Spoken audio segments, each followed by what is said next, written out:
हमारे साथ भारतीय राष्ट्रीय समिति से एमएलसी कविता मैडम जुड़ी हैं। कविता मैडम, आज बड़ा दिन है भारत के लिए। यूनियन बजट अनाउंस हुआ है। पहले से यही बात रही है आपकी पार्टी की तरफ से कि तेलंगाना को उसका शेयर दिया नहीं जाता है सरकार की ओर से, केंद्र सरकार की ओर से। तो इस बजट में आप इस बजट को आप कैसे देखती हैं? देखिए, इस बजट में मैं एटलीस्ट ये एक्सपेक्ट कर रही थी कि सेंसस के बारे में अनाउंसमेंट होगा। जैसे आप जानते हो कि किसी देश की अगर आपको आबादी पता चलती है कि कितनी आबादी है हमारे देश में, उसके हिसाब से आप अच्छे से स्कीम बना पाओगे। उसके हिसाब से आप अपने पास जो बजट है वो डिस्ट्रीब्यूट कर पाओगे और जो सबसे ज़्यादा ज़रूरतमंद लोग होंगे उन तक बजट पहुंच पाएगी। लेकिन इस बजट में हमने देखा है कि अभी भी जनता की जनगणना की कोई बात नहीं हुई है। जब से मोदी सरकार आई है, पिछले 11 साल में एक भी साल में सेंसस नहीं हुआ है।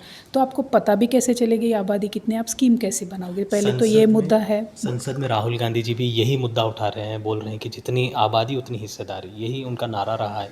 इसको लेकर आज बीआरएस पार्टी भी यही नारे पे चल रही है। देखिए, मैं पर्टिकुलरली एक कम्युनिटी के बारे में नहीं बोल रही हूँ। अगर हम हमारा घर का भी बजट बनाते हैं तो हम कैसे बनाते हैं कि हम 4 लोग हैं, 4 लोगों का किसका क्या ज़रूरत है और सबसे ज़्यादा कौन ज़रूरतमंद है। अगर किसी बच्चे का एजुकेशन है तो हम सबसे ज़्यादा हम उसको प्रायोरिटी देंगे। तो अगर आपको देश की आबादी की पहले पता चलेगी तो उसके बाद। और मेरा कंसर्न आबादी से ये है कि महिला आरक्षण बिल को उन्होंने जनगणना से जुड़ा है। अगर आप सेंसस नहीं करोगे तो कब महिला का आरक्षण दोगे, कब डिलिमिटेशन करोगे? ये बहुत इंपॉर्टेंट मुद्दा है।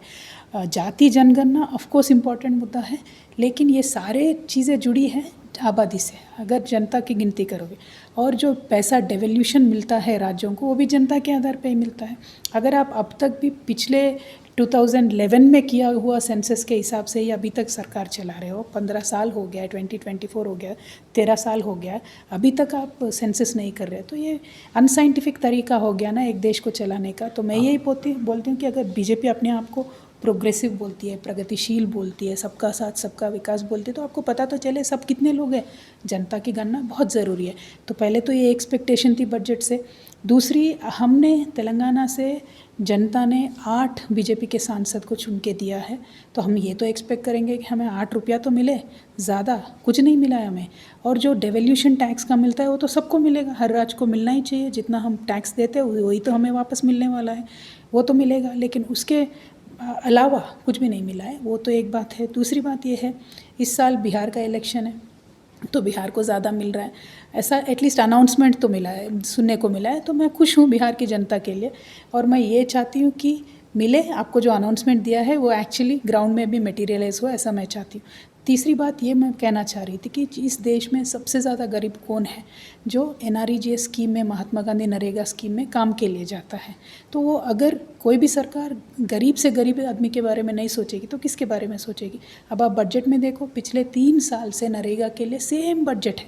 ना इन्फ्लेशन का ध्यान रखा है, ना ज़्यादा लोगों को इंक्लूड करने का ध्यान रखा है, ना लेबर का इंसेंटिव रेट बढ़ाने का ध्यान रखा है। तो कुछ भी प्रोग्रेस नहीं है। जो आप पिछले बार दिए हो यही कॉपी पेस्ट कर रहे हो। इसका मतलब है एक साइंटिफिक अप्रोच कम हो रहा है इस गवर्नमेंट में। तो मैं यही डिमांड करती हूँ कि पहले आप आबादी कितनी है ये पता करो, आबादी की ज़रूरत क्या है वो पता करो, उसके बाद एक साइंटिफिक अप्रोच से बजट पर रख लो।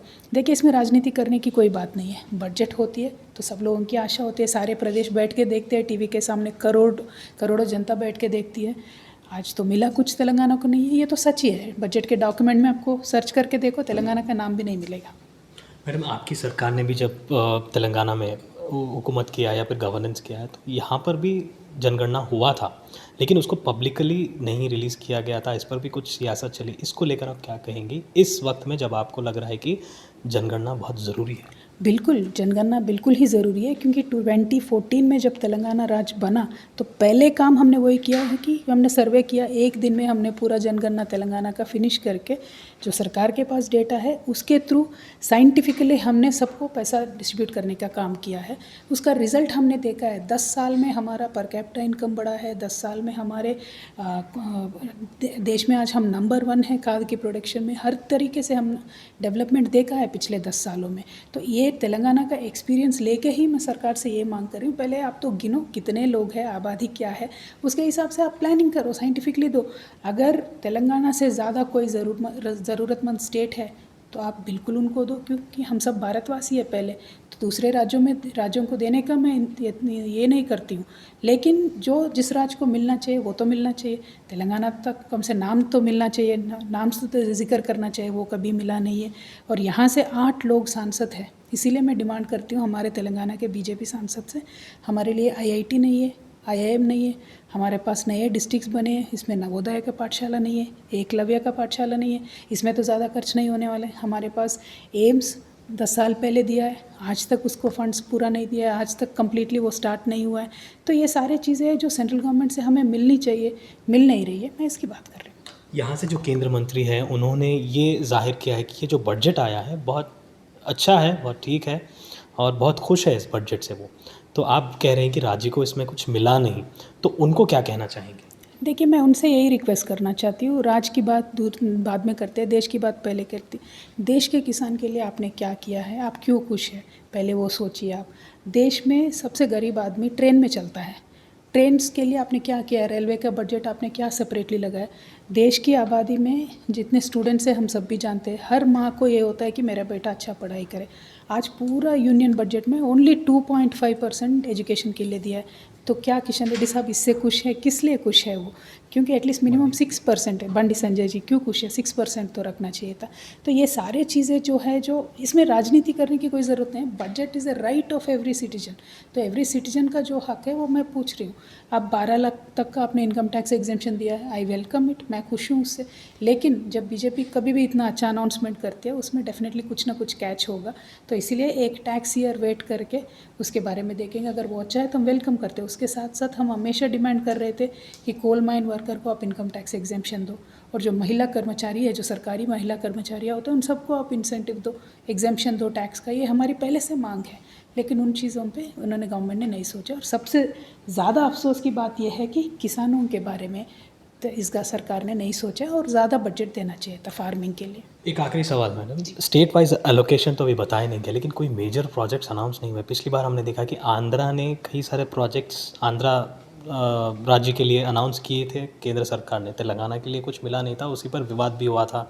मुख्यमंत्री कहते हैं प्रधानमंत्री उनके बड़े भाई हैं, तो इस बार आप मुख्यमंत्री को क्या कहना चाहेंगे? आपने हाल ही में चिट्ठी लिखी कुछ और विषय पर, बट इस विषय पर आप क्या कहेंगे?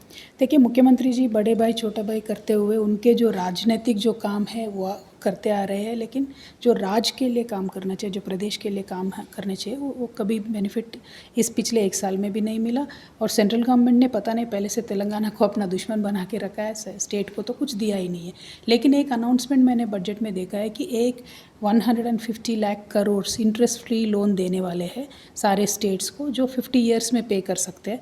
तो मैं ये डिमांड करती हूँ सेंट्रल गवर्नमेंट से और ये रिक्वेस्ट करती हूँ हमारे मुख्यमंत्री जी से, एटलीस्ट उस ग्रांट में, उस लोन में आप तेलंगाना के लिए पैसे लेके आइए, ताकि इंटरेस्ट रेट बहुत कम पड़ेगा, स्टेट के बजट के ऊपर इतना ज़ोर नहीं पड़ेगा।